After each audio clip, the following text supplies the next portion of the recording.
This is a Dhamma talk given by the Venerable Ovadasarya Upandita Biwamsa from the Mahasi Meditation Center, Rangoon, Burma. It's titled, Guidance for Meditators During Their Interview Session.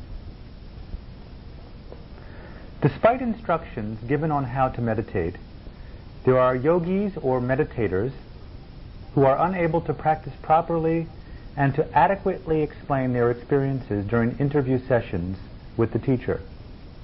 Some can practice well but cannot describe satisfactorily how they meditated and what they experienced.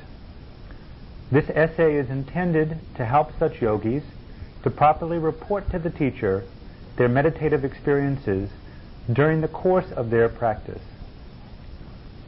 As to the method of meditation practice, we follow the Venerable Mahasi Sayadaw's basic instructions, beginning with awareness of a primary object, namely the rising and falling of the abdomen as the meditator or yogi breathes.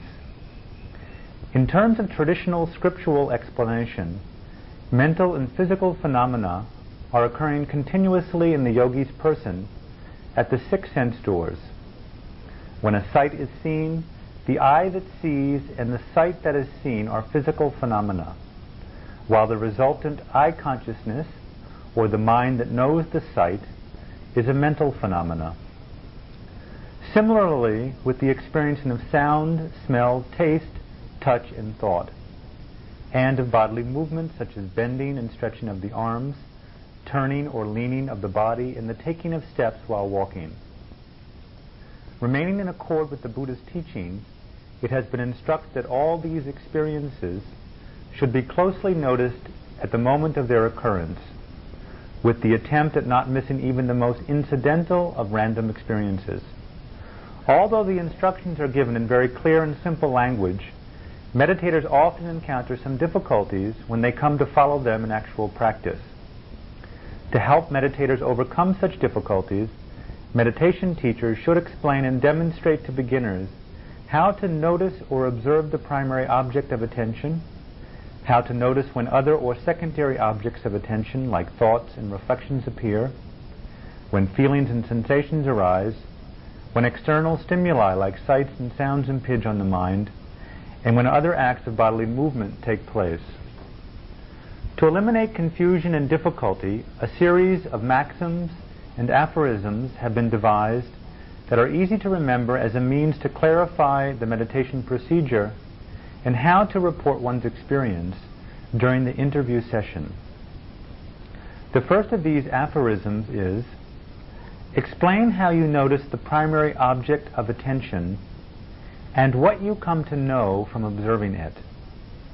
The primary object of attention to which the mindfulness should be synchronized, as it were, is the rising and falling of the abdomen as the meditator breathes. This is the primary object of meditative attention in the sense that in the absence of any other marked or pronounced object of attention, the meditator should be watching or observing it. The mind should also revert to it when a secondary object of attention has been noticed and passes away. The meditator should be able to explain in detail how they observe the movement of the rising of the abdomen from the beginning to the end of it. As the yogi inhales, the abdomen begins to rise somewhat rapidly and goes on rising as one continues to inhale. When the yogi ceases to inhale, the rising movement comes to an end. When observing or noticing the rising movement of the abdomen, the entire movement should be experienced and known. The scriptural texts urge that this should be made a matter of practice. In Pali, Sabba Kaya Pata Samvedi. What this exhortation means is that all the physical phenomena involved in the entire rising movement of the abdomen, its beginning, its middle, and its end, should be noticed as continuously as possible. The observing mind should fall on and proceed concurrently with the physical movement of the rising abdomen through its three stages, the beginning, the middle, and the end. The beginner would not, of course, be able to notice all three stages of movement. but they should endeavor to do so. The yogi is urged to practice in this way in order to develop mindfulness, concentration, and balanced effort, which gives rise to insight into the true nature of reality. The meditator should be able to report whether they are able to notice the object with enough concentrative attention, if there is enough concurrence between the object and the noticing mind, and if they are able to notice the movement of the abdomen through its successive phases. If the meditator is able to notice the object properly, what is it that is seen? It isn't necessary that the meditator concern themselves with having to relate other or irrelevant objects of attention, but they should be able to accurately report on the object of their concentrated attention and what is the rising and falling movement as experienced by them in a precise manner. There are two operations involved in this kind of meditative practice or exercise. The first is the activity of observing or noticing the object of attention. The second is the resulting consciousness concerning the object of attention noticed or observed. Only after these two operations will the yogi be able to say what it is that they have seen or experienced. Regarding the primary object of mindfulness, the meditator must be able to say if their resulting consciousness or awareness is concurrent, that is, arises together, with the object of meditative attention, the rising of the abdomen, and its progressive movement. If the two operations are concurrent, that is, they take place at the same time, what does the yogi see? In other words, what does one become aware of? Is it the abdomen itself, the manner or mode of its rising, or the tension and the movement involved in the rising of the abdomen? There are three aspects to the material or physical component of the rising abdomen. They are classified into, number 1, form or shape aspect, number 2, manner or mode aspect, number 3, essential character or quality aspect. The form or shape aspect is the form or shape of the abdomen on which the yogi's awareness is focused. The whole of the yogi's body is the form or shape of the body. As the abdomen is part of the body, it also is the form or shape aspect of the physical element of the rising abdomen. Number 2, the second distinction is the manner or mode aspect. This aspect is constituted by the condition or state of the abdomen at any particular moment. Thus is the abdomen in a flat, inflated, or deflated state. In Pali scriptural terminology, this condition or state is called akara. As another example of akara, is the palm closed into a fist, or is it just an open palm? Another example would be, is the body in a sitting, standing, walking, or lying posture? The third aspect. If the meditator intently observes the abdomen in meditation, they will see, become aware of, that is, either the form or shape or the mode and manner aspect before they actually see the essential character or quality aspect. But seeing the form and manner aspect is not in the domain of Vipassana insight. The yogi must see beyond the form and manner aspects, that is, see the essential character or quality aspect, namely the tension and the motion or movement manifested during the actual rising of the abdomen. If the meditator observes intently, they will see, or be aware of, that is, this character or quality aspect. They must be able to relate accurately and concisely this information during the interview session, but they must say so on the basis of actually seeing it, not because they think they see it. The report must be completely based on their own actual Vipassana insight and experience. The yogi must similarly be able to observe or see and report when they exhale and the abdomen falls progressively. So also when the yogi is doing the walking. In the Pali language this is called Chankama meditation. As the leg is lifted, the yogi should attempt to observe concurrently the lifting movement progressively from the beginning to the end of it. While doing so, what is it that is actually seen? Do they see the foot or the manner or mode of its lifting? Or do they feel the foot becoming light and rising upward? Or the foot becoming tense and being pushed? The yogi must be able to precisely report on any one of these three aspects.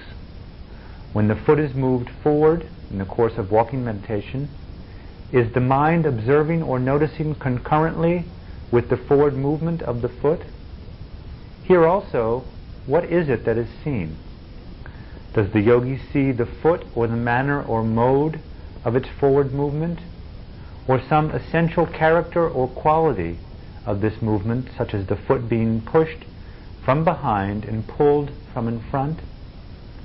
Similarly, when dropping movement progressively from the beginning to the end until the foot touches the floor or the ground. If this be so, what is it that is known? Is the manner of its movement, such as the foot becoming light and soft? Is this clear to the meditator? Similarly, with observing or noticing of other objects of attention, such as bending and stretching of the limbs, turning, inclining or leaning of the body, assuming the sitting posture or the standing posture. In regard to these phenomena also, is the meditator able to observe or notice the phenomena concurrently with its manifestation? It is important for the yogi to confine their reporting to the particular object of attention that is being observed in its three aspects as mentioned above, and not to wander off into reporting stray and random occurrences. Meditating yogis should understand what is meant by the following three marks or characteristics of mental and physical phenomena. The first, sabhava lakkhana. The second, sankhata lakkhana. And the third, samanyana lakkhana. Sabhava lakkhana means the specific or particular mark or characteristic of mental and physical phenomena. For instance, hardness or softness, patavi dhatu, or the element of extension, is the particular or specific mark or characteristic of the bone and of the flesh respectively. This mark or characteristic belongs only to patavi dhatu, the element of extension, and not to any of the three remaining elements, cohesion, temperature, and motion. Another sabhava lakkhana is tejo dhatu, the element of heat and cold or temperature. Apo dhatu, the element of cohesion and fluidity, and vayo dhatu, the element of motion, are also sabhava lakkhanas. The particular mark or characteristic of mind is consciousness or the faculty of awareness. That of phassa is coloring the mind and bringing it into contact with another phenomena. That of vedana is the capacity of feeling. Each and every particular mark or characteristic of all mental and physical phenomena has a beginning, a middle, and an end. In Pali scriptural language, these are termed upada, titi, and bhanga. Upada means the beginning or arising of a phenomena. Titi is duration or continuance or proceeding towards dissolution. Bhanga is breaking up of dissolution. These three lakkhanas, marks or characteristics, are called sankhata lakkhana. Sankhata means compounded or conditioned. The third mark or characteristic of all mental and physical phenomena is called samanyana, or general or common characteristic. the impermanence, unsatisfactoriness, and impersonality of all conditioned phenomena constitute their common or general mark or characteristic. In the Pali language, these three marks or characteristics, lakkhana, are termed anicca lakkhana, the characteristic of impermanence, dukkha lakkhana, the characteristic of suffering or unsatisfactoriness, and anatta lakkhana, the characteristic of egolessness or impersonality. These characteristics are common to all physical and mental phenomena. They are therefore designated as samanya lakkhana, common or general marks or characteristics.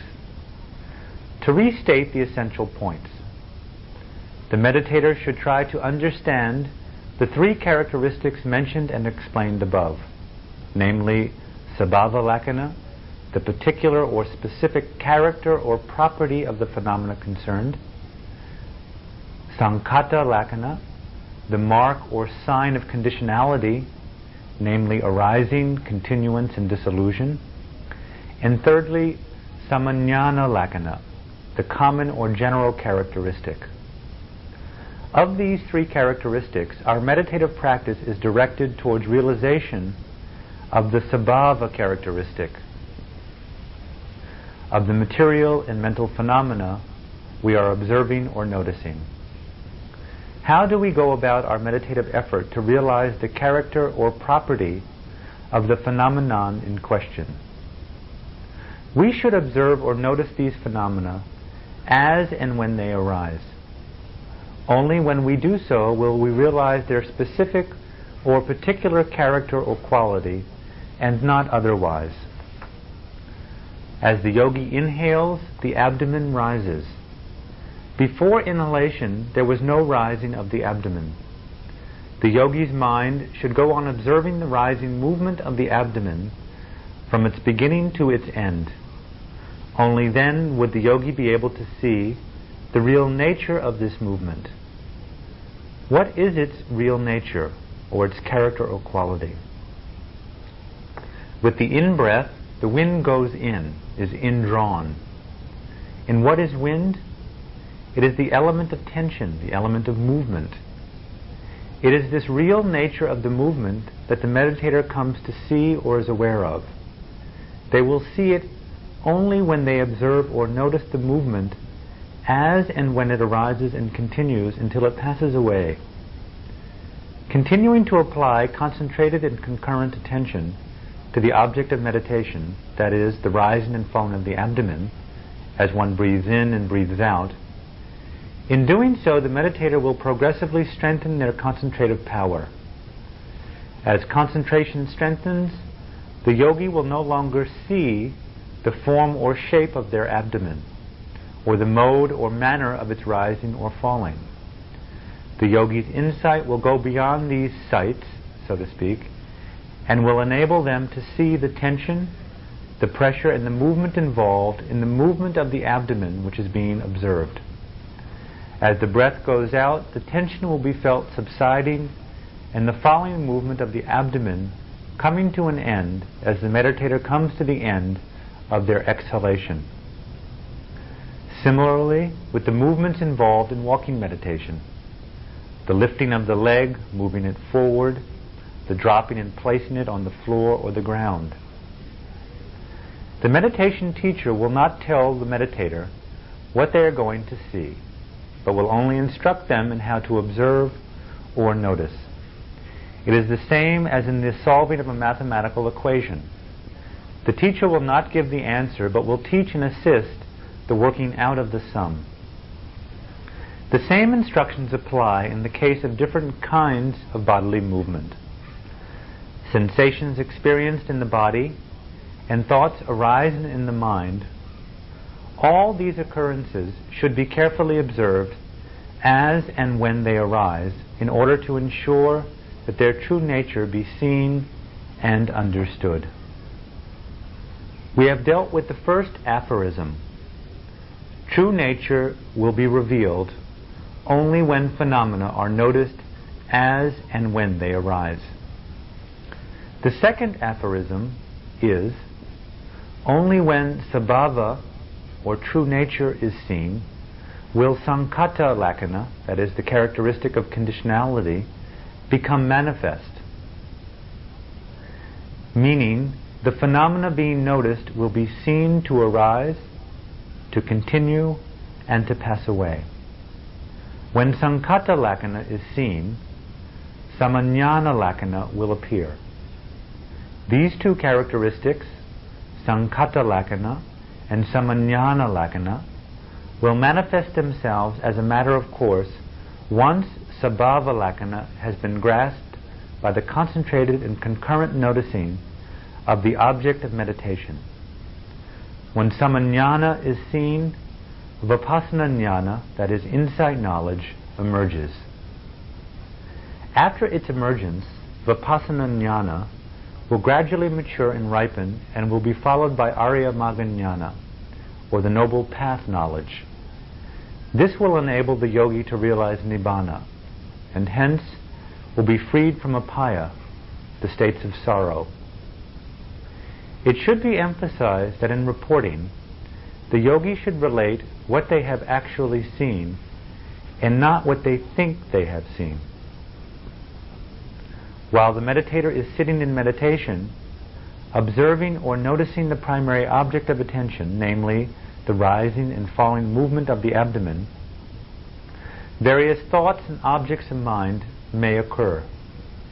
This being in the very nature of the mind, which is not subject to control.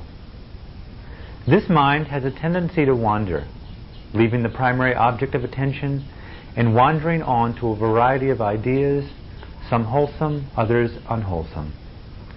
At this time, what should the meditator do? The instruction is to be aware of whatever comes into the mind. If you do, does the thinking continue, or does it vanish altogether? Or does your attention revert to the regular or primary object of attention? The meditator should be prepared to be able to report all that takes place in these respects. The next aphorism is, all thoughts observed and known should be related. For one who is just beginning the meditation practice, feelings or vedana are not clear while they are focusing their attention on the primary object. Thoughts are likely to occur. The beginner is not usually able to notice all thoughts that arise. In order to minimize such random thoughts, the beginning yogi should focus their attention as closely as possible on the primary object. Usually when the meditator has sat in meditation for 20, 30, or 40 minutes or longer, certain intense bodily sensations are apt to arise with corresponding vibrant effects on the mind. When such feelings or sensations arise, they should be carefully noticed. When reporting, it is better to describe them in plain everyday language as itching, aching, numbing, or tingling, and so on, rather than in traditional scriptural language as just vedana, or feeling. These feelings, which arise spontaneously, should be noticed in the same manner as above, whether they are intensifying, weakening, stabilizing, or disappearing. So the next aphorism is, all feelings and sensations should be observed, known, and explained during the interview session. What other phenomena are there to be noticed and known? There are sights seen, sounds heard, odors smelled, and flavors tasted. In addition to this, there are phenomena such as liking, disliking, sleepiness and heaviness of mind, distractedness, anxiety, doubt, memory, clear comprehension, attention, satisfaction, delight, tranquility, serenity or calm, ease of meditation, and so on. The Buddha has collectively termed these experiences as Dhamma Ramana, or mind objects. Suppose a liking quality of mind arises. When it is noticed, what happens? Liking is often followed by craving. The meditator should be able to report this. Take another example. The yogi is experiencing sloth or sleepiness and torpor or heaviness of mind. or feebleness of mind. When they notice these states of mind, distractedness arises, often followed by a sense of doubt. What happens when these are observed or noticed in turn? Whenever these mind objects arise, they should be carefully observed and noticed. In summary, the following are the 4 objects of attention in Satipatthana Vipassana Bhavana, that is, insight meditation through mindfulness. 1. Bodily sensations. 2. Feelings. 3. Acts of consciousness. And 4. Mind objects. 3 events occur in such meditation in successive order. The first, arising of the phenomena. The second, observing or noticing of the phenomena that arises. And thirdly, what the yogi comes to see and know. The next aphorism requires all that happens thus to be understood and should be the concern of the meditating yogi. For every object of attention belonging to the 4 categories just explained, it is important to understand the 3 successive events mentioned above. The yogi's concern is to observe or notice that which arises. The aphorism for this is, what arises, what is observed, and what comes to be seen and known should be understood completely and explained concisely and carefully during the interview session with the teacher each time that it occurs.